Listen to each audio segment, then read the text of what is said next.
but she has been able to survive because there really is no other natural leader coming behind her. And the ones who are behind her are just as old or older. And so the younger folks in the party, Joe Crowley was one of them. He ended up losing to Alexandria Ocasio-Cortez.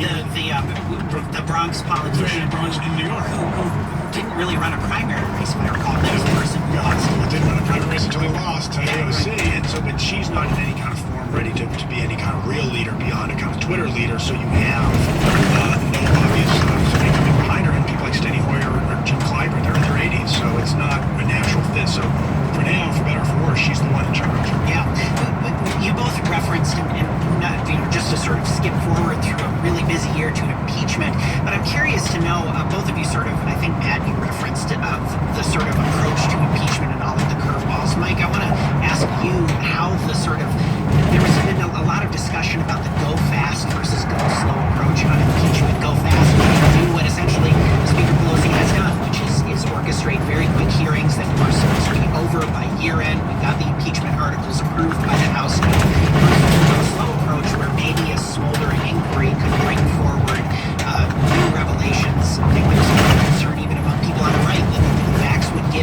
worse as this inquiry progressed. Do you think that she's made the right call here, or is going slower maybe something that could have yielded the Democrats more gains over the president in this impeachment inquiry? Yeah, that's a great question. I think the answer to that is I think Nancy Pelosi has handled this remarkably well given the very fluid dynamics of what is occurring. You have to remember, all of what we are discussing about Ukraine right now was not being considered in the earlier part of this year when we were all fixated on the Mueller report. All of this stuff was largely new information, largely new data as it became public, and she had a decision to make, if to either the go slow or the go fast approach. I think there's one thing that we're all convinced of. This is not the last time that the president's going to make these kinds of actions that are either explicitly illegal or borderline troubling. And I think that had to come into part of the consideration. She's got an election year coming up. Part of the noise that is coming out of the impeachment in some ways kind of clouds out what the Democratic candidates are trying to say. But in a very real sense, it also sets the entire, what we call the frame, right? The whole debate of this president's prominence. And so, in some ways, Speaker Pelosi is damned if she does and damned if she doesn't. But I think we're also equally convinced that the president's bad behavior isn't going to stop. Right. Mike Madrid, Republican political strategist, is with us. Ed Rodriguez, Democratic strategist. We're talking about the 2019 that was in politics here on Air Talk. We'll be back with more discussion of these stories. I don't know how we're going to fit them all into this shortened hour because, as I keep saying, 2019 was basically like a decade long, so we've got a lot to unpack here on Air Talk. But right now I'm joined with Adrian Hill, the managing editor of KPCC. During our year-end membership drive, we're looking for $9,400 worth of gifts to KPCC. We don't want to sell now. 9,000. A new update from Pledge Central just dropped down into our pretty little hands here, and so we're not asking you to fill all of that. If you can, great. This is a perfect time to do it because it's dollar for dollar match day. What we are asking you to do is to do your part right now to help us get down toward that challenge and stay on track. 866-888-5722 online at kpcc.org. But like Kyle said, if you donate now anytime today, you will take part in a $100,000 dollar for dollar match from the Ring Foundation of Los Angeles. So if you can give us $120 right now, it'll double to $240. If you can join our leadership circle, which is a gift of $1,500 a year, that will mean $3,000 for this station. That money will go so far, both in helping us meet our goal this hour, our $9,000 goal this hour, but also helping us meet the budget, meet the needs of the station going into a very busy 2020. 866-888-5722 online at kpcc.org. It is going to be a busy 2020, and your dollars help us do all of the things that we're going to have to do here at KPCC. We've got hot congressional races, gains in Orange County by the Democrats. We're going to be covering that story and talking about what the changing demographics of Orange County, what that all means, and what that means for the political map. The toss-up race in the 25th district, where we had recently the representative resign. So there's a lot of big stories politically to cover. There's the census, there's redistricting, so much in 2020 that we're looking ahead for, that we're making plans to cover, that we believe is an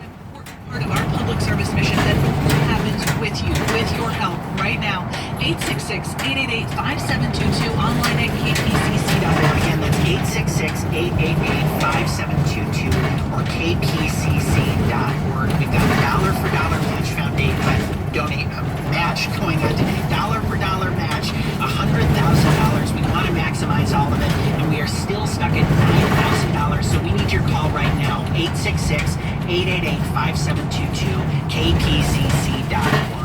866-888-5722, online at kpcc.org. Again, every gift today is doubled. So your $1,500 leadership circle, that will double to $3,000. Let's say you have it in your budget, in your capacity to give $3,000. That means $6,000 to the station. This is a great time to maximize your gift, maximize the value of your gift to this public radio station that you love, that you depend on, that you recognize as an essential part of what keeps our community, our Los Angeles, Southern California, healthy and vibrant. 866-888-5722, online at kpcc.org. I want to see this number go down here. Yeah, we got to start things moving here, folks. We know that you're out there. We know that you've been thinking about making a year-end gift. And, you know, the thing about public radio membership, it's not like getting a paywall, getting through the paywall, of a commercial news organization or a newspaper. It's not like that. We give this content away for free here at the top. It's more but we do ask for you to pay for it somehow with these memberships. When you're a member as opposed to a subscriber, the difference is that as a member, you're paying for it so that everyone else can have it, so that everyone else can continue to have it, so that you can continue to have it, so that you know that this is going to remain a steadfast and strong and healthy source of news and information programming that you rely on, that is part of your day. Air Talk is so important to you, and you want to sustain it. So give us a call now, 866-888-5722 or kpcc.org. All right, we've got $8,900 to go. It's a big number this hour to keep on track to meet this dollar for dollar $100,000 challenge.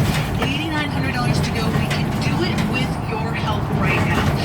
Think about how many hours you spend listening to KPCC. Think about how many hours you spend watching Netflix or listening to Spotify. You easily, happily pay for Netflix and Spotify. Step up. Put a dollar amount on KPCC. Say, hey, look, I know my neighbors might not be able to give money right now, but I can give money. I can support this service that I rely on, that our community relies on.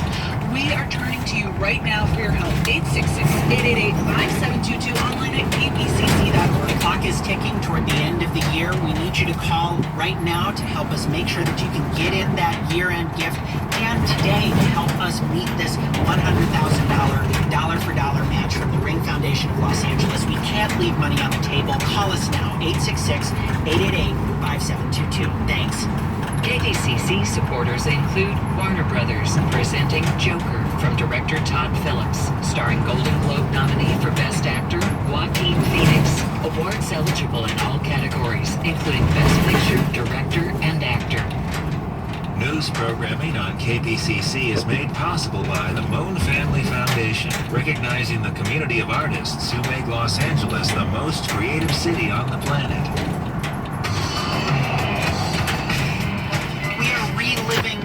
That was in politics in 2019 with political strategist Matt Rodriguez and Mike Madrid here on Air Talk. I'm Kyle Stokes in for Larry Mantle. He will be back on Friday.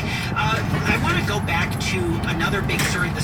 Another big story. This is the story that dominated really the first half of 2019 that we've already referenced a little bit, and I just want to discuss it head on here, and that's the Mueller report, because for so long, I think Democrats hoped that impeachment would be the end result of the special counsel's investigation. That didn't really turn out, obviously, with Mueller handing the report to the Department of Justice. This was back in March of 2019. Attorney General William Barr releasing the report in April with some redactions, and for whatever reason, the report didn't turn out to be the blueprint for impeachment that I think maybe Democrats wanted it to be. We can talk about what those reasons might be, but with the benefit of a little bit of hindsight here, Matt Rodriguez, I'm wondering how you think the Mueller report is going to be remembered. Was it kind of tragically underplayed, a fizzle? Was it the product of a witch hunt? What do you think? I think some of that's going to depend on where Trump ultimately ends up, meaning does he win in 2020, does he lose in 2020, and Mike's already alluded to this a couple of times, how many more scandals / sort of questionable behavior do we see? Meaning how much of this is a pattern versus, I think it's going to fit into the larger mosaic of Trump, which is kind of being a bit freewheeling, kind of obviously flying close to the sun here. I think for Democrats it ended up being a disappointment. I think Democrats who there's such a kind of hatred and despise Trump so much that they are, and a lot of the folks in the party can't really see straight in terms of how to deal with him. He reminds me a little bit of Reagan in the 80s, not in terms of how they behaved, but like Democrats just had trouble figuring out Reagan. He was very compelling. He did these press conferences, and so many of the Democrats, at least on the left, thought, this guy's not that smart. I don't understand why can't voters understand, like, why don't they get this? And they just never figured out how to deal with them, and he obviously crushed them in 84. Trump's obviously in a different position because I think personally he's so dislikable. Reagan was much more genteel and charming, and which is why he, I think, was politically had a huge win in 84. But there is an element of that. The Democrats are trying to find the way. It's like our weapons are useless against this guy. It's almost like a sci-fi movie, and they just can't figure out the thing. And I think for Democrats, they think this is the item, this is the thing, this is the scandal that's going to take him down, and the scales are going to drop from the voters' eyes, and they're going to just, completely, realize this and throw him out of office because to see him as the threat that he is. But that just hasn't happened, and Trump has remained remarkably sticky in terms of his approval rating, which is not great, but doesn't drop to historic lows. He just sort of stays in the same range, and I think it's been the Mueller report is sort of an example of how they thought this was going to sort of change the dynamic here, and it never did. Well, the X factor probably is that, just to speak somewhat bluntly here, Reagan didn't have a Fox News. I mean, and Mike, I mean, what do you make of that? I mean, first of all, I do want your response on the Mueller investigation. Why don't you start with that, because this feels like a whole other thing, but I'll return to this question in just a second as well. On the Mueller report, what was your primary takeaway? What do you think, with the benefit of hindsight, underplayed, or is it a bigger deal than it was than it's sort of understood to be at this particular moment?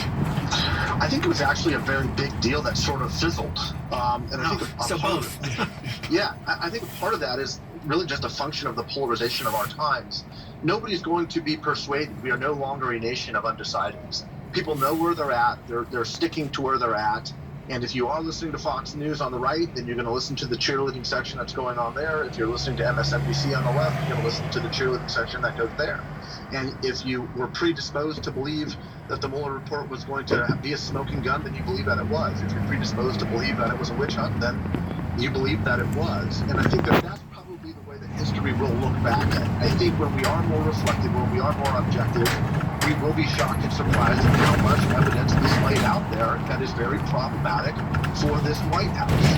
But in kind of the fog of war where we're at right now, I think it's very difficult for anybody to look at anything objective, and we are always looking at